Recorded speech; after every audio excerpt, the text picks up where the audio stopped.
a scandal that rocked the nation, a secret deal that defied international norms, and a conspiracy that continues to provoke questions to this day.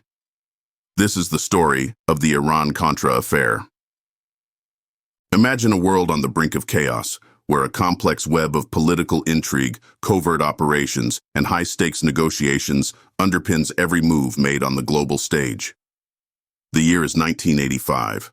The Cold War is at its peak, and the United States is deeply entrenched in a battle of ideologies with the Soviet Union.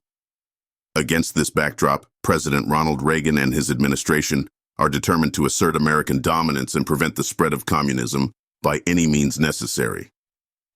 Enter Iran and Nicaragua, two countries that, at first glance, seem worlds apart.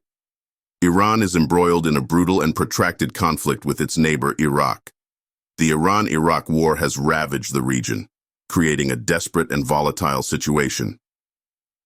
Meanwhile, in Central America, the small nation of Nicaragua is in the throes of its own turmoil. The leftist Sandinista government, which came to power through revolution, is facing fierce opposition from the Contras, a rebel group seeking to overthrow the regime.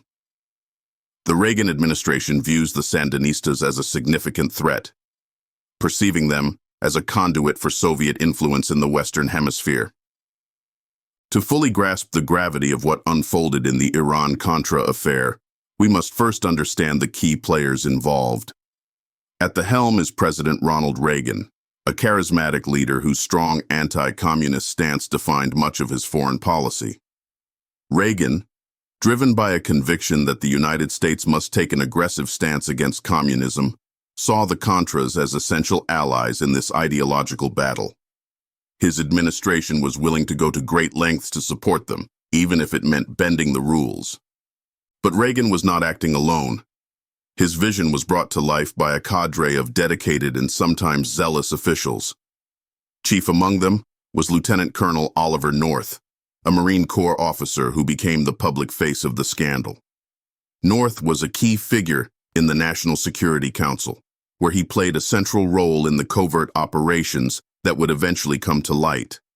His fervent belief in the cause and willingness to take extraordinary risks made him both a hero and a villain in the unfolding drama. In addition to North, other significant figures included National Security Advisor John Poindexter and his predecessor Robert McFarlane, both of whom were instrumental in orchestrating the secret deals. These men operated within a tight-knit circle of influence, making decisions that would have far-reaching consequences, not only for their careers, but for the nation as a whole. As we delve into the intricacies of the Iran-Contra Affair, it is crucial to recognize the geopolitical landscape of the time. The Cold War era was marked by a pervasive sense of paranoia and the belief that every action on the international stage could tip the balance of power.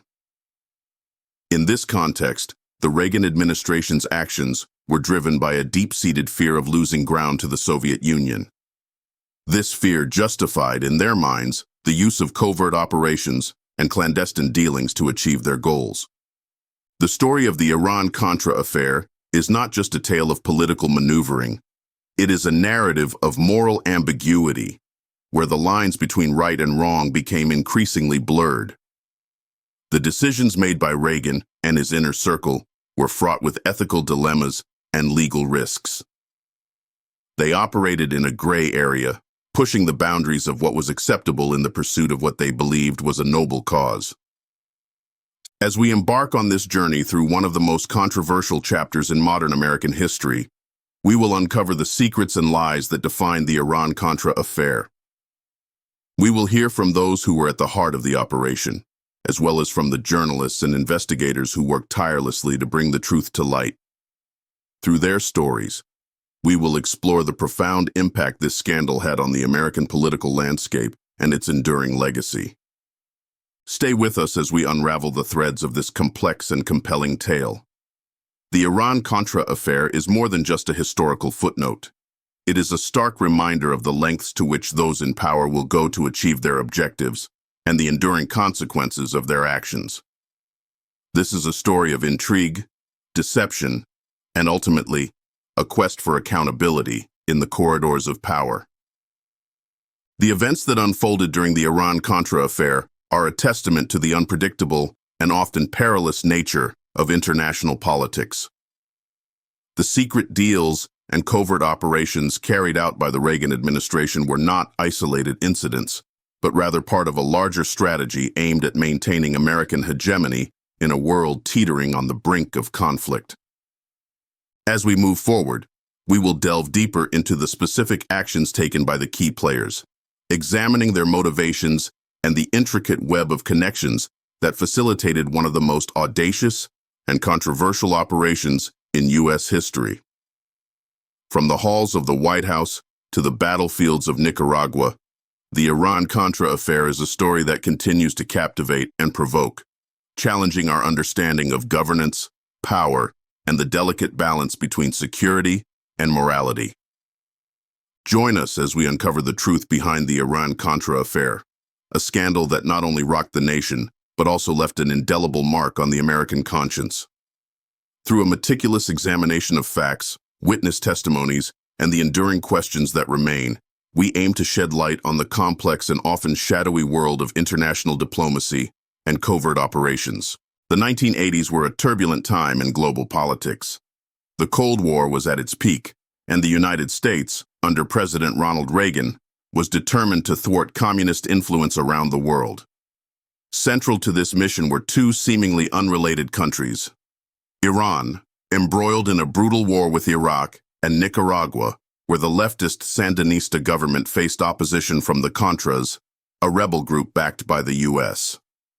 To understand the full scope of the Iran-Contra Affair, we must first immerse ourselves in the geopolitical landscape of the 1980s.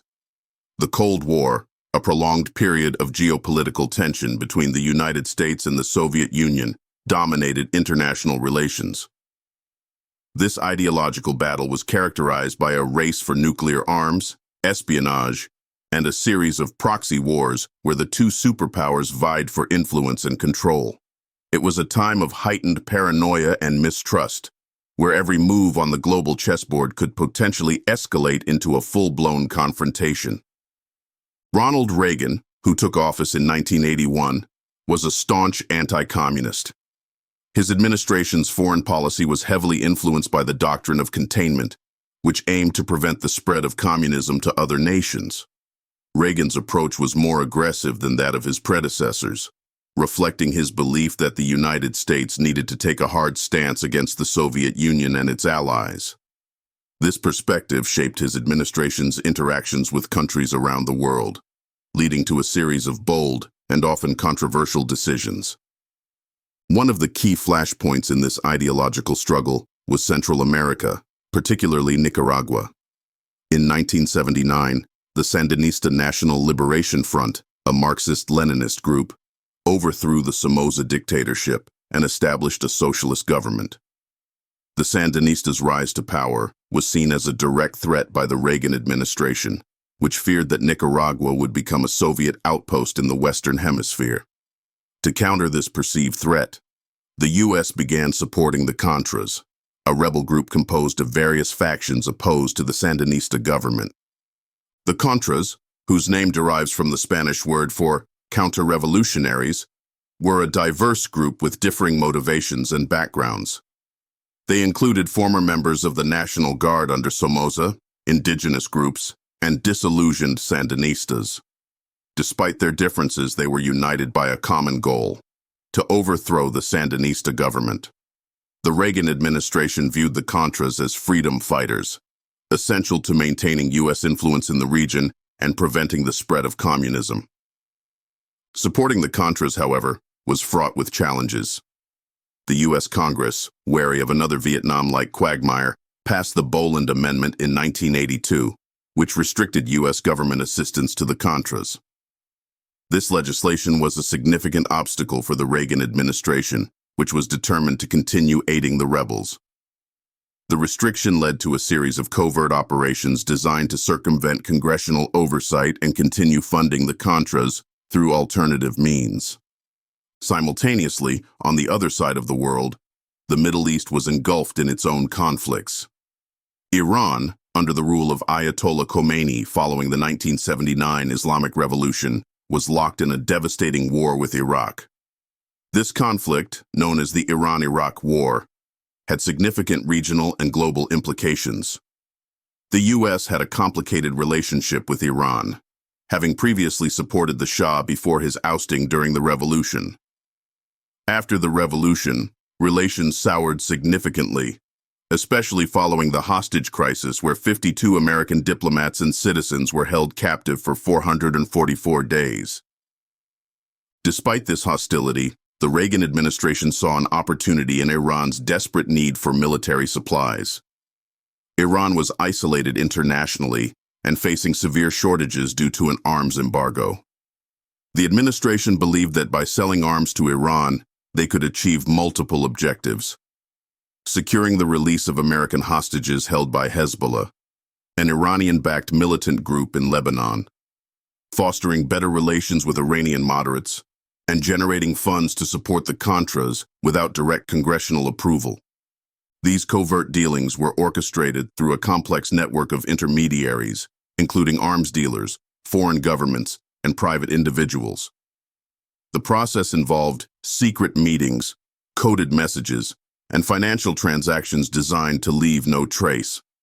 At the heart of these operations was Lieutenant Colonel Oliver North, a member of the National Security Council, who played a pivotal role in coordinating the sale of arms to Iran and the subsequent diversion of funds to the Contras. North's involvement in the Iran-Contra operations was marked by a blend of audacity and meticulous planning. He worked closely with key figures such as National Security Advisors Robert McFarlane and John Poindexter, as well as CIA operatives and private contractors. Their efforts were shrouded in secrecy, operating under the belief that the ends justified the means. They maintained that these actions were necessary to advance U.S. interests and protect national security, even if it meant bending or breaking the law. The intricate web of relationships and transactions that define the Iran-Contra Affair highlights the complexity of international diplomacy and covert operations. It underscores the lengths to which governments will go to achieve their strategic objectives, often operating in the shadows and pushing ethical boundaries. As we continue to explore the events that unfolded, it becomes clear that the Iran-Contra Affair was not just a single incident, but part of a larger pattern of clandestine activities carried out during the Cold War. The geopolitical context of the 1980s set the stage for the Iran-Contra Affair, providing a backdrop of tension, fear, and rivalry that drove the actions of the key players involved. This period was marked by a duality of public diplomacy and private maneuvering, where official statements often masked the true nature of covert operations.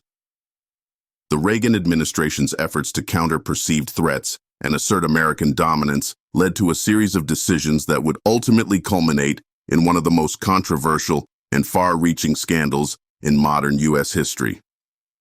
As we delve deeper into the narrative, we will see how the interplay between international crises and domestic politics shaped the course of the Iran-Contra Affair. The actions taken by the Reagan administration were not made in isolation, but were influenced by a complex web of motivations, pressures, and historical events. Understanding this context is crucial to comprehending the full impact of the scandal and its enduring legacy in American political history. In 1985, a covert operation began that would eventually link these two nations in a scandal of epic proportions. The Reagan administration, desperate to secure the release of American hostages in Lebanon, secretly sold arms to Iran, a sworn enemy. But this wasn't just about hostages. The profits from these sales were funneled to support the Contra rebels in Nicaragua, bypassing Congress's ban on military aid to the group.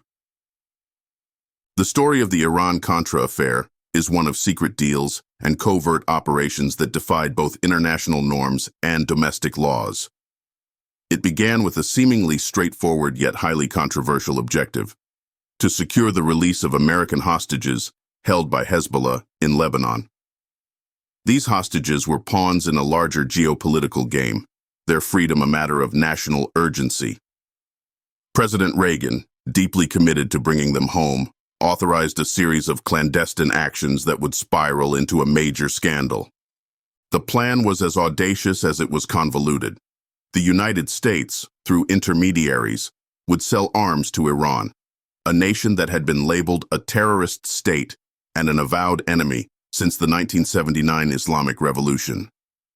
This sale was intended to foster goodwill with Iranian moderates, who might influence Hezbollah to release the hostages. The weapons in question included anti-tank missiles and other advanced military hardware, desperately needed by Iran in its ongoing war with Iraq. At the heart of this operation was Lieutenant Colonel Oliver North, a member of the National Security Council. North, driven by a combination of patriotism and zeal, saw the arms sales as a way to achieve multiple goals.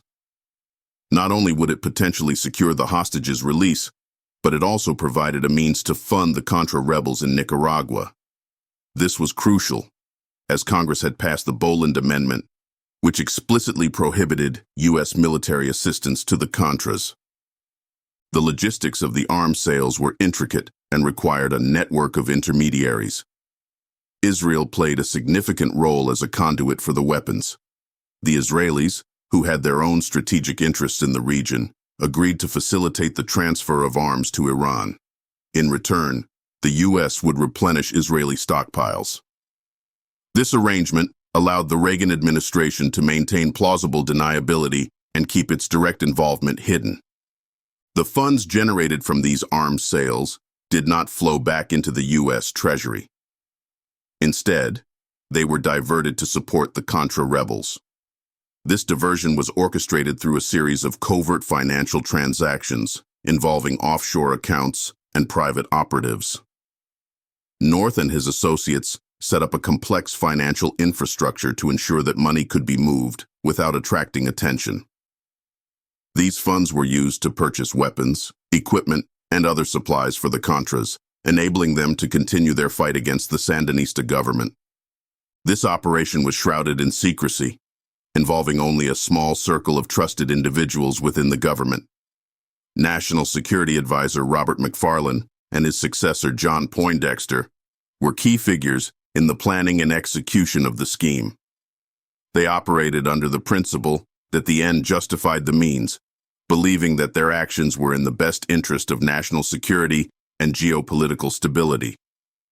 The risks were enormous. Not only were these actions illegal under U.S. law, but they also violated international arms embargoes. If discovered, the political fallout could be catastrophic for the Reagan administration. The secrecy of the operation was paramount, and those involved went to great lengths to conceal their activities. They used coded messages, clandestine meetings, and complex financial transactions to cover their tracks. However, such a large and complex operation was bound to have vulnerabilities. The first cracks began to appear in 1986 when a plane carrying supplies to the Contras was shot down over Nicaragua. The incident drew international attention and raised questions about how the Contras were being funded and supplied. This incident was the beginning of a chain reaction that would eventually expose the entire operation. As investigations intensified, more details began to emerge. Journalists, government watchdogs, and members of Congress started to piece together the connections between the arms sales to Iran and the funding of the Contras. The revelations were explosive. It became clear that senior officials within the Reagan administration had engaged in a concerted effort to circumvent the law and deceive both Congress and the American public. The media played a crucial role in uncovering the details of the scandal. Investigative journalists dug deep into the story, uncovering documents, conducting interviews, and connecting the dots. Their relentless pursuit of the truth brought the covert operations into the public eye, generating a firestorm of controversy and outrage. Headlines about the Iran-Contra Affair dominated the news, capturing the attention of the nation and the world. The exposure of the Iran-Contra Affair led to a series of high-profile investigations and hearings.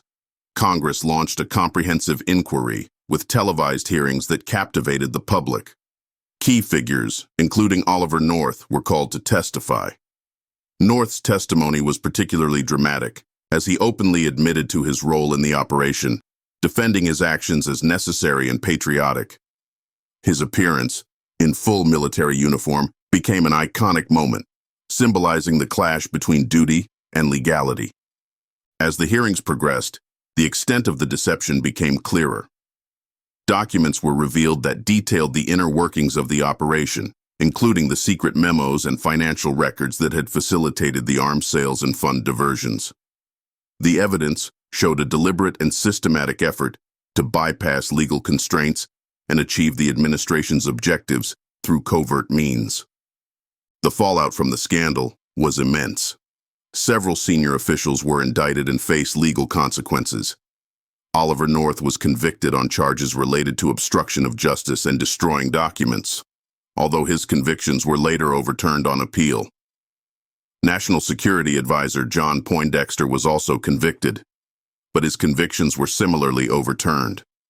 The scandal tarnished the reputations of those involved and raised serious questions about accountability and oversight within the government. The Iran-Contra Affair had far-reaching implications for U.S. foreign policy and domestic politics.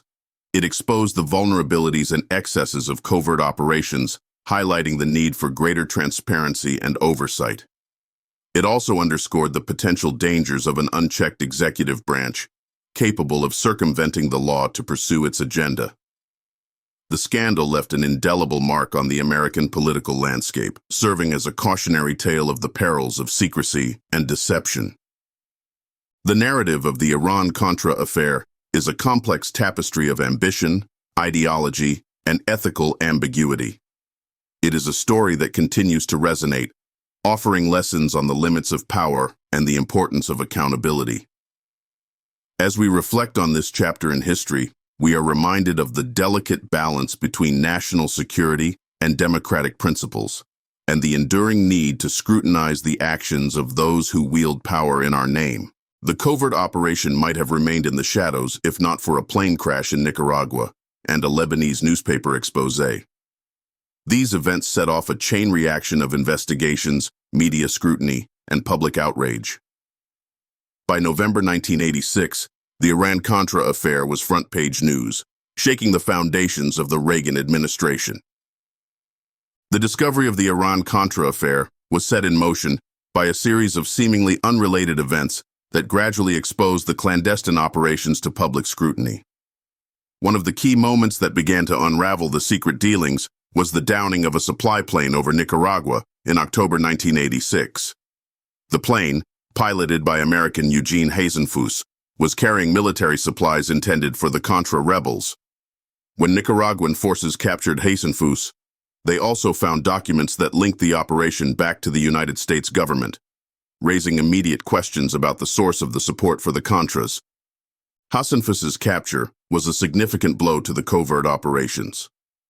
Under interrogation, he revealed that he was working for an air logistics company that was secretly supplying the Contras. This admission provided tangible evidence of U.S. involvement, directly contradicting the official stance that the Reagan administration had ceased all military assistance to the Contras. The discovery of the plane and its cargo, coupled with Hazenfuss's statements, provided the first concrete proof that the U.S. government was still actively supporting the Contra rebels despite congressional prohibitions. While the plane crash in Nicaragua was the first domino to fall, the full scope of the Iran-Contra affair began to emerge through investigative journalism. In November 1986, a Lebanese magazine, Al-Shira, published a detailed article exposing the secret arms deals between the United States and Iran.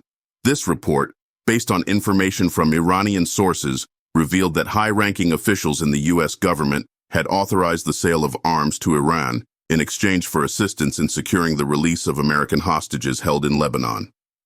The article was a bombshell, providing a detailed account of the clandestine transactions and the involvement of senior U.S. officials. The publication of the Al-Shira article set off a media frenzy. News organizations around the world picked up the story, and investigative journalists began digging deeper into the allegations. Major newspapers and television networks launched their own investigations, interviewing sources, uncovering documents, and piecing together the puzzle of the secret arms deals. The media's relentless pursuit of the truth brought the scandal into the public eye, generating widespread outrage and demands for accountability. As journalists uncovered more details, it became clear that the Iran-Contra Affair was not an isolated incident, but part of a broader pattern of covert operations and illegal activities. The story quickly gained momentum, and public interest in the scandal surged. News reports highlighted the clandestine nature of the operations, the involvement of senior administration officials, and the potential violations of U.S. law and international agreements. The revelations prompted immediate reactions from Congress, which launched its own investigations into the affair. Congressional committees were formed to probe the allegations, and high-profile hearings were scheduled to question key figures involved in the operations. These hearings, broadcast live on national television, captivated the American public and provided a dramatic and often contentious forum for uncovering the truth. One of the most compelling moments in the investigation was the testimony of Lieutenant Colonel Oliver North. North, who had played a central role in coordinating the arms sales and fund transfers, became a key witness in the congressional hearings. His testimony was a spectacle, marked by his candid admissions and fervent defense of his actions. Dressed in his Marine Corps uniform, North presented himself as a patriotic officer who believed that his actions were necessary to achieve the administration's goals. He argued that the end justified the means, framing his involvement in the scandal as an act of loyalty and dedication to his country. North's testimony was both revealing and controversial. He admitted to shredding documents, lying to Congress, and participating in the diversion of funds to the Contras. However, he also maintained that he had acted under the orders of his superiors and with the approval of the highest levels of the administration. His statements implicated other officials, including National Security Advisor John Poindexter and CIA Director William Casey, suggesting that the operation had widespread support within the government. The congressional hearings were a turning point in the Iran-Contra Affair, bringing the scandal into the national spotlight and providing a platform for uncovering the full extent of the operations. The testimonies of North and other key witnesses painted a picture of a government willing to bypass legal constraints and engage in covert activities to achieve its objectives. The hearings also highlighted the lack of oversight and accountability within the administration, raising serious questions about the abuse of executive power. The media continued to play a crucial role throughout the investigations, keeping the public informed and maintaining pressure on the government to provide answers. Journalists uncovered additional documents, conducted interviews with insiders, and published detailed reports that added new dimensions to the scandal. The relentless coverage ensured that the Iran-Contra Affair remained a top news story, fueling public outrage and demanding accountability from those involved. The exposure of the Iran-Contra Affair had significant political ramifications. President Reagan, who had initially denied knowledge of the operations, faced intense scrutiny and criticism. The scandal tarnished his administration's reputation and led to a decline in public trust. While Reagan himself was not directly implicated in the illegal activities, the affair raised serious questions about his leadership and the actions of those under his command. The legal consequences for those involved were severe. Several key figures, including Oliver North, John Poindexter, and others, were indicted on charges ranging from obstruction of justice to lying to Congress. North was initially convicted, although his convictions were later overturned on appeal. Poindexter was also convicted, but eventually had his sentence vacated. The legal battles and subsequent pardons by President George H.W. Bush in 1992 further fueled public debate and controversy. The Iran-Contra Affair had a lasting impact on U.S. politics and foreign policy. It underscored the dangers of unchecked executive power and the importance of transparency and accountability in government. The scandal prompted legislative reforms aimed at strengthening congressional oversight of covert operations and ensuring that future administrations could not easily bypass legal constraints. In the broader context, the Iran-Contra Affair serves as a cautionary tale about the ethical and legal boundaries of government actions. It highlights the complexities and moral ambiguities of international relations and the lengths to which governments will go to achieve their strategic objectives. The scandal remains a subject of intense study and debate, offering lessons on the balance between national security and democratic principles. The discovery and exposure of the Iran-Contra Affair marked a pivotal moment in American history, revealing the hidden machinations of government and the power of the press to uncover the truth. It is a story of intrigue, deception, and the relentless pursuit of accountability, reminding us of the enduring need for vigilance in the face of power. Among those who blew the whistle on the affair was Lieutenant Colonel Oliver North, a key figure in orchestrating the arms sales and fund transfers. His televised testimony before Congress revealed a web of deceit and manipulation. Other insiders, from CIA operatives to government officials, provided their own harrowing accounts, shedding light on the clandestine operations that had evaded public scrutiny for years.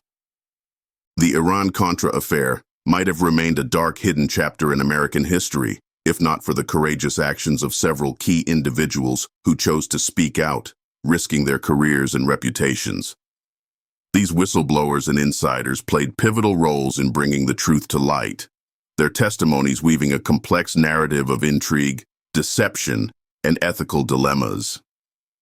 One of the most prominent figures to emerge from the shadows was Lieutenant Colonel Oliver North. A decorated Marine officer and a member of the National Security Council, North became the public face of the scandal. His role in orchestrating the arms sales to Iran and the diversion of funds to the Contras placed him at the center of the controversy. North's decision to testify before Congress was not merely an act of compliance, but a dramatic moment that would capture the nation's attention. In a series of televised hearings, North appeared in full military uniform, embodying a figure of both defiance and duty. His testimony was a mix of admission and justification. North openly admitted to his involvement in the covert operations, detailing how he had coordinated the transfer of arms to Iran and facilitated the diversion of profits to the Contra rebels. He confessed to shredding documents and lying to Congress, actions he defended as necessary to protect national security and uphold the administration's anti-communist agenda. North's testimony was compelling, filled with moments of dramatic tension.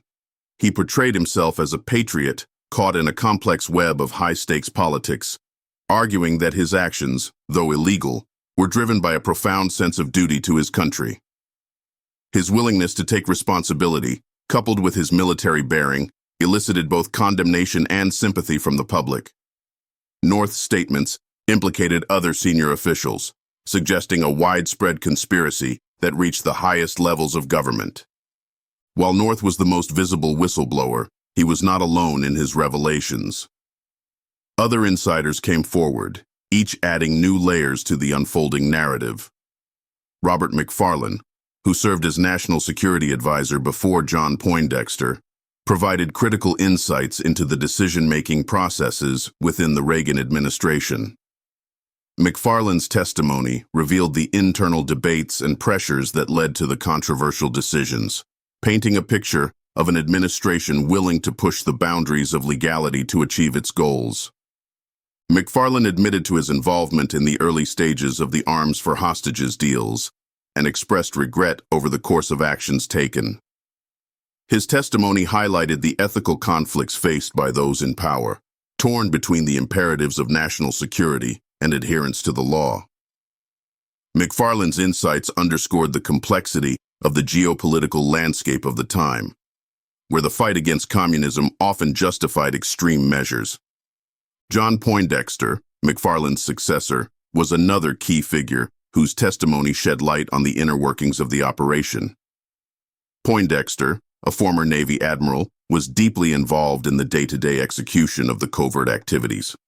He approved the arms sales to Iran and oversaw the financial arrangements that funneled money to the Contras. Poindexter's defense rested on the argument that his actions were sanctioned by the president and were in line with the administration's broader strategic objectives. Poindexter's testimony was marked by a meticulous recounting of the operational details, revealing the extent to which the administration had gone to conceal its activities. He acknowledged the legal risks and the potential fallout, but maintained that the actions were necessary to counter the Soviet threat. His statements painted a portrait of a government engaged in a high-stakes game of international politics, where moral and legal considerations were often secondary to strategic imperatives. Beyond the prominent figures, numerous lower-level operatives and officials provided their accounts, each contributing pieces to the intricate puzzle. CIA operatives involved in the arms transfers and logistical support offered detailed descriptions of their roles, revealing the breadth of the clandestine network. These individuals, often anonymous and operating in the shadows, played crucial roles in executing the complex series of transactions and operations that defined the Iran-Contra Affair. One such operative, known only as Mr. Fix-It, was instrumental in arranging the covert flights and ensuring the safe transfer of arms. His testimony provided a ground-level perspective on the risks and challenges faced by those executing the orders. He spoke of secret meetings, coded messages, and the constant threat of exposure. His account highlighted the operational intricacies and the personal dangers faced by those involved in the clandestine activities. The testimonies of these whistleblowers and insiders were not merely factual recountings, but narratives filled with personal conflict and ethical dilemmas. Many expressed regret and moral anguish over their roles, grappling with the consequences of their actions. They spoke of the pressures to conform to the administration's directives, the fear of retribution, and the heavy burden of secrecy. Their stories illuminated the human dimension of the scandal, revealing the personal costs of involvement in covert operations. The congressional hearings provided a dramatic and often contentious forum for these revelations. The interrogations were intense, with lawmakers grilling the witnesses on their actions and motivations. The public watched as the intricate details of the covert operations were laid bare, the layers of deception peeled away to reveal the truth. The hearings were a spectacle of political theater, but they also served a crucial function in holding those in power accountable.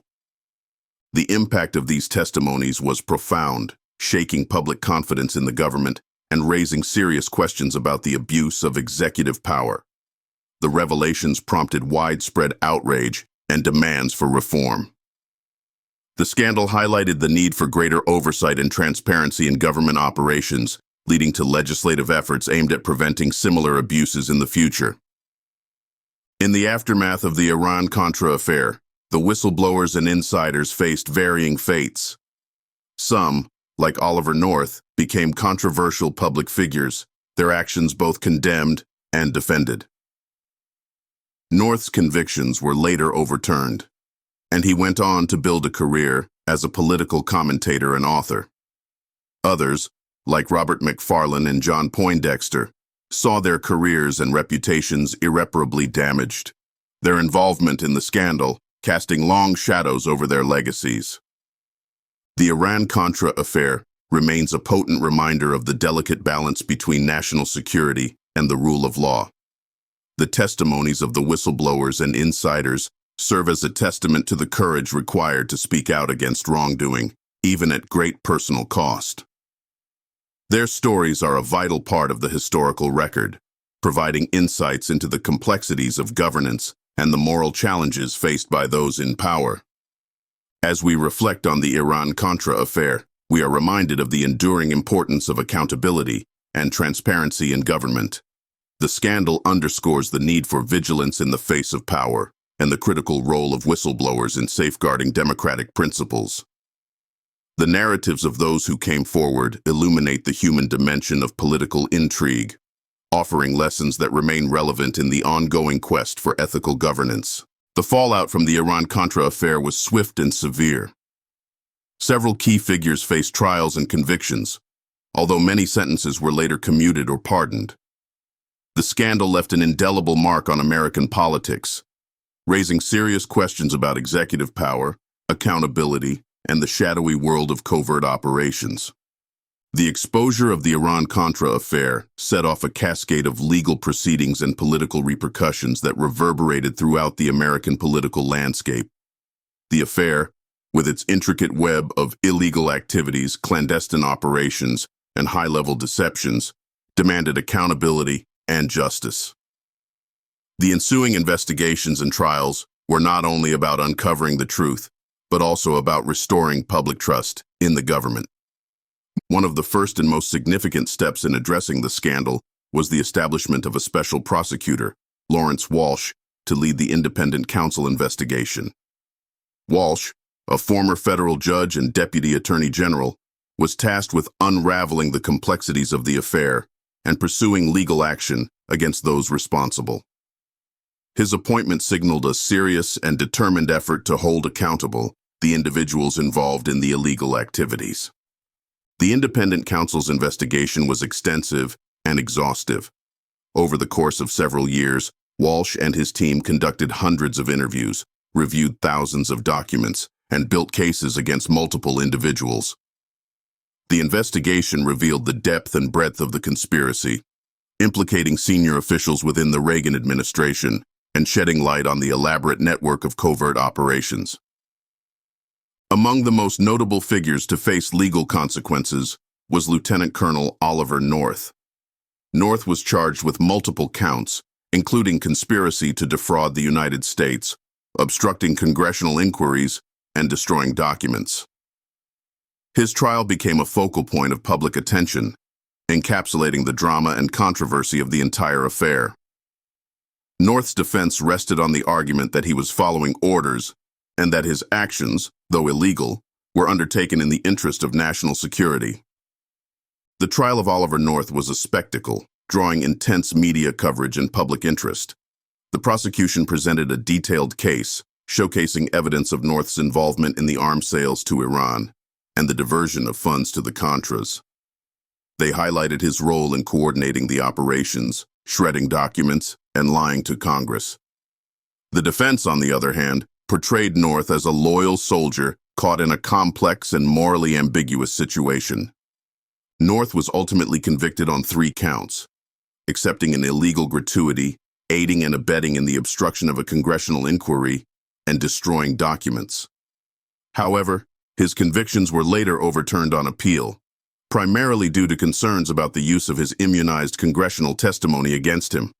Despite the reversal of his convictions, North's trial left an indelible mark on the public consciousness, symbolizing the broader issues of government overreach and lack of accountability. Another key figure, John Poindexter, faced similar charges. As the National Security Advisor, Poindexter was deeply involved in the decision-making process that led to the covert operations. He was charged with conspiracy, obstruction of justice, and making false statements to Congress. Poindexter's trial delved into the higher echelons of the administration, examining how the decisions were made and who was ultimately responsible. Poindexter's defense argued that he had acted in what he believed to be the best interest of the country, following the directives of his superiors and implementing policies designed to combat communism. His trial revealed the extent of the internal deliberations and the pressures faced by those in the administration. Poindexter was convicted on multiple counts, but like North, his convictions were eventually overturned on appeal. The trials of North and Poindexter were part of a broader legal effort to address the scandal. Several other individuals were indicted and faced legal consequences, including lesser-known operatives and officials who played supporting roles in the covert operations. These trials highlighted the systemic nature of the wrongdoing and the widespread involvement of government personnel. One of the most controversial aspects of the legal proceedings was the issue of presidential pardons. In December 1992, outgoing President George H.W. Bush issued pardons for 6 individuals involved in the Iran-Contra Affair, including Caspar Weinberger, the former Secretary of Defense, and Robert McFarlane. These pardons were seen by many as an attempt to close the book on the scandal and protect high-ranking officials from further legal jeopardy. The pardons sparked a significant backlash. with critics arguing that they undermined the rule of law and accountability.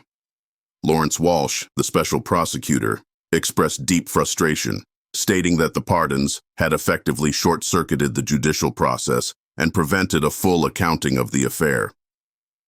The controversy over the pardons underscored the enduring political divisions and the contentious nature of the scandal. Beyond the legal proceedings, the Iran-Contra Affair had profound implications for American politics and governance. The scandal exposed the vulnerabilities and excesses of executive power, highlighting the need for greater oversight and accountability. It led to a reevaluation of the mechanisms for congressional oversight of covert operations and the role of the executive branch in conducting foreign policy. One of the lasting impacts of the Iran-Contra Affair was the strengthening of legislative safeguards to prevent similar abuses in the future. Congress took steps to enhance its oversight capabilities, including more stringent reporting requirements for covert operations and increased transparency in the budgeting and authorization of intelligence activities. These reforms aim to ensure that future administrations could not easily bypass legal constraints and operate in the shadows. The affair also prompted a broader public debate about the ethical and legal boundaries of government actions. It raised fundamental questions about the balance between national security and democratic principles, the role of the media in holding government accountable, and the responsibilities of public officials. The scandal became a case study in the complexities of governance and the challenges of maintaining transparency and accountability in the conduct of foreign policy. The Iran-Contra Affair remains a cautionary tale, a stark reminder of the potential for abuse of power and the importance of vigilance in safeguarding democratic institutions. It highlights the need for continuous scrutiny of government actions and the critical role of checks and balances in preventing the concentration of power.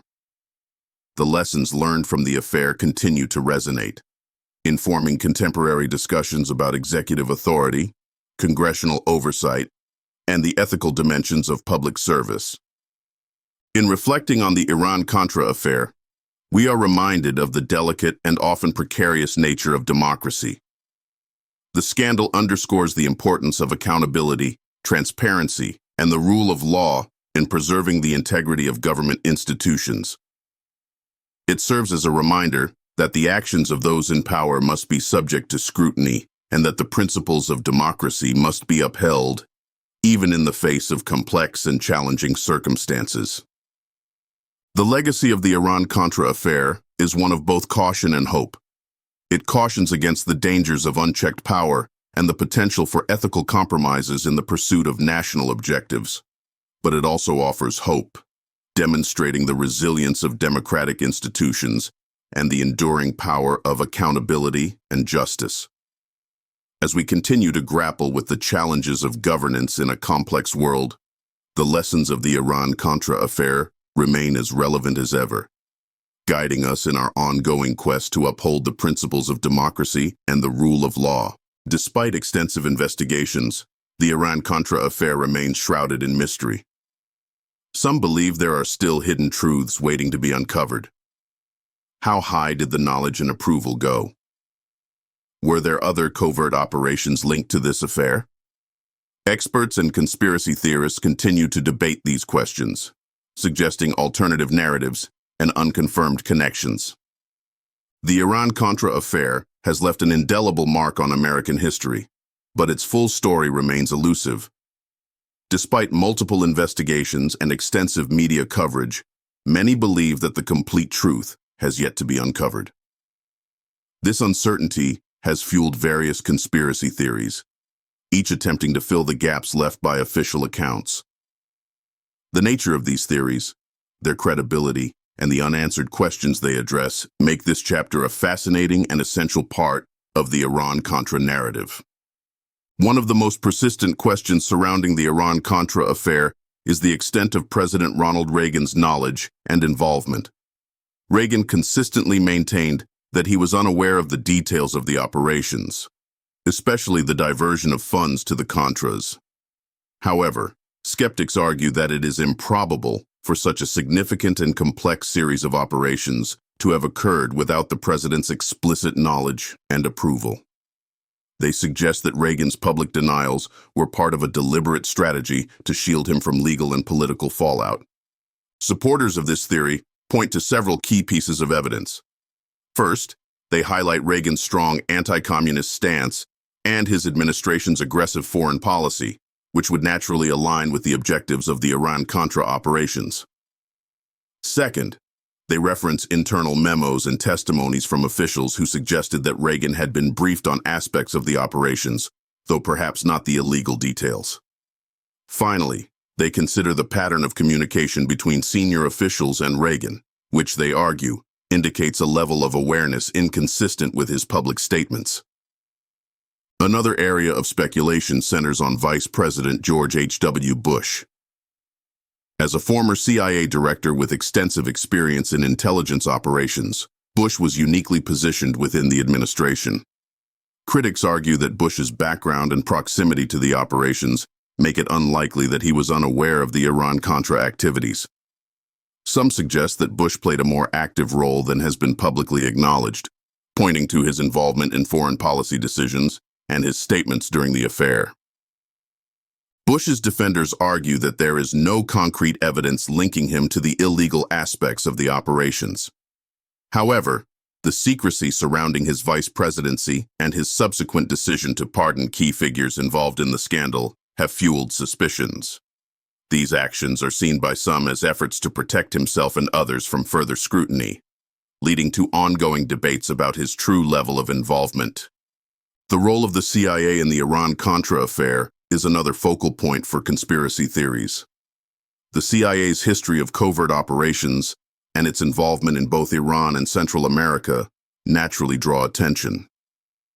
Some theories suggest that the agency played a far more extensive role in orchestrating and managing the operations than has been disclosed. They argue that the CIA's expertise and resources were crucial in facilitating the arms sales and the transfer of funds to the Contras. These theories are bolstered by the CIA's documented history of similar operations, such as those in Southeast Asia during the Vietnam War and in Latin America during the Cold War. Critics argue that the Iran-Contra operations fit a pattern of CIA activities designed to circumvent official channels and achieve strategic objectives. They also point to the agency's involvement in training and supporting the Contras as evidence of a deeper connection. The existence of other covert operations linked to the Iran-Contra affair is another area of speculation. Some believe that the arms sales to Iran and the funding of the Contras were part of a broader network of clandestine activities aimed at achieving U.S. foreign policy goals. These theories suggest that other countries and conflicts were involved, creating a web of operations that extended beyond what has been publicly revealed. One such theory involves the so-called October surprise, a hypothesis that members of Reagan's 1980 presidential campaign conspired with Iranian officials to delay the release of American hostages until after the election, ensuring Reagan's victory. While this theory remains controversial and largely unproven, it reflects the broader suspicion of covert dealings and hidden agendas that characterize many conspiracy theories related to the Iran-Contra affair. Another theory posits that the arms sales to Iran were linked to efforts to influence other geopolitical situations, such as the conflict in Afghanistan or the tensions in the Middle East. Proponents argue that the profits from these sales could have been used to fund other rebel groups or to support strategic allies, creating a complex network of covert operations with far-reaching implications. Experts in intelligence and foreign policy offer varying perspectives on these theories. Some dismiss them as speculative and unsupported by concrete evidence, emphasizing the thoroughness of the investigations that followed the scandal. Others acknowledge that while the official inquiries were comprehensive, the secretive nature of the operations and the potential for deliberate obfuscation leave room for unanswered questions and alternative interpretations. The credibility of these conspiracy theories often hinges on the interpretation of available evidence and the perceived motivations of those involved. For many, the inconsistencies and gaps in the official accounts suggest the possibility of deeper, undisclosed activities. For others, these theories reflect a broader mistrust of government and the belief that the full extent of clandestine operations is rarely, if ever, fully revealed. Despite the controversy, the Iran-Contra Affair and the surrounding conspiracy theories continue to be subjects of intense interest and debate. They highlight the challenges of uncovering the truth in the realm of international politics and covert operations, where secrecy, deception, and conflicting agendas often obscure the reality. The ongoing discussions about the affair serve as a reminder of the complexities and ethical dilemmas inherent in the conduct of foreign policy and the importance of accountability and transparency in government actions. In conclusion, the Iran-Contra Affair remains a deeply enigmatic and contentious chapter in American history. The various conspiracy theories, unanswered questions, and alternative narratives reflect the enduring intrigue and suspicion that surround the scandal. As new information emerges and historians continue to explore the affair, the full story may gradually come into sharper focus. Until then, the Iran-Contra Affair stands as a testament to the enduring power of secrecy and the persistent quest for truth in the face of official denials and obfuscation.